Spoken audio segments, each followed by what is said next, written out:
Morning, folks. Welcome to the third hour of Fox and Friends. Joining us on this Thursday, as she always does, is Michelle Malkin from Colorado Springs. How are you? Good. How are you doing? Good. Our top story this morning, these two guys, extremists, Muslim extremists, try to chop off the head of a British guy. And were successful. Who's a soldier. They ran him down with their car. They had to jump the curb to do it. They jumped out. They had butcher tools with them as well. I saw one of your tweets. You said, if Muslim men wielding machetes and meat cleavers are screaming Allahu Akbar, it's bloody clear why they're killing innocent infidels.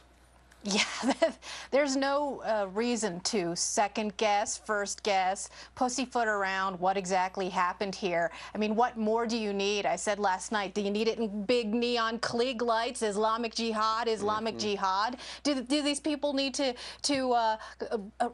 present their official Muslim Jihad membership card before people can conclude the obvious? And the relief here, of course, is that David Cameron, the leader in Britain, actually didn't play the kind of games that the Obama administration has played, and made it very clear that they knew what was going on here. After these men butchered this innocent soldier who was a pedestrian on the street as people were standing around agog. And you know, there were some heroes involved there, but I'm fairly alarmed at the people who just stood around, and I guess we should be thankful that one of them was an ITV camera person who was able to record one of these jihadists ranting and swearing to Allah that he was going to continue to fight. There was also a woman who's a Cub Scout leader who through the goodness of her heart, got off a bus because she was going to try and help the victim, check to see if he had a pulse.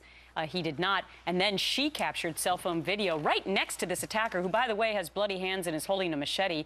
She had the wherewithal to still tape him saying those crazy comments. Let's show Prime Minister David Cameron, though. This is the Prime Minister talking about how he believes it was terror from the get-go. We have suffered these attacks before. We have always beaten them back. The terrorists will never win because they can never beat the values that we hold dear, the belief in freedom, in democracy, in free speech, in our British values, Western values.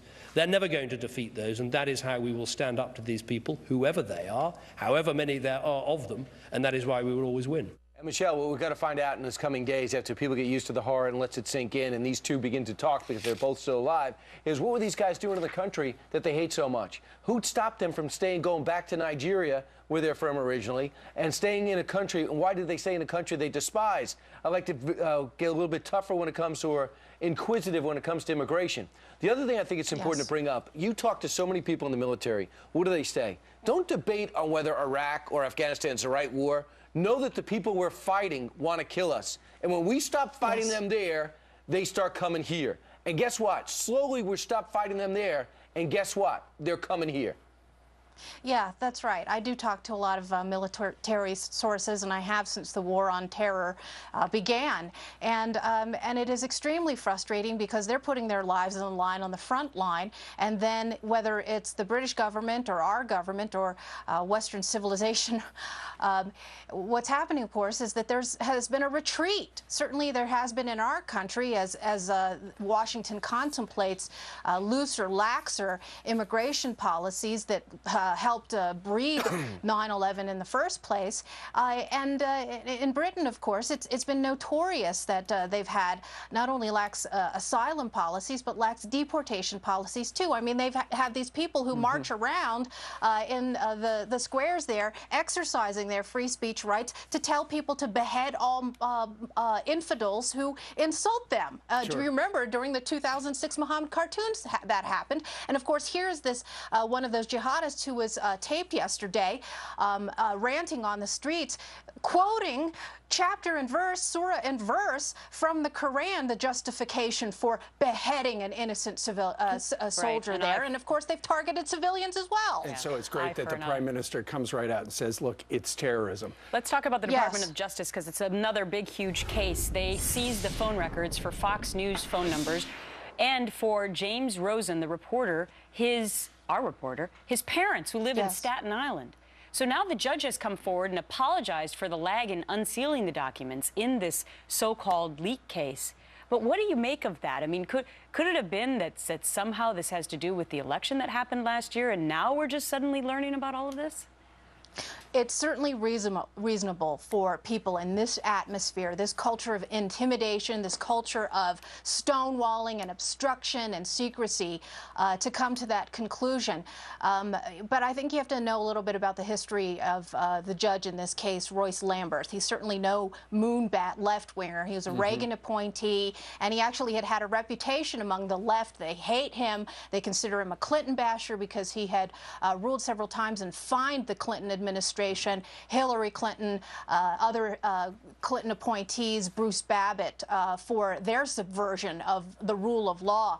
I think in this particular case, it just was very unfortunate that there were what he called administrative errors that led to the failure to the disclosure of these documents, which he had promised to make public in November 2011. Yeah, a while back. Also, what's interesting, and we've had the judges talked about this, and Peter Johnson's talked about it as well.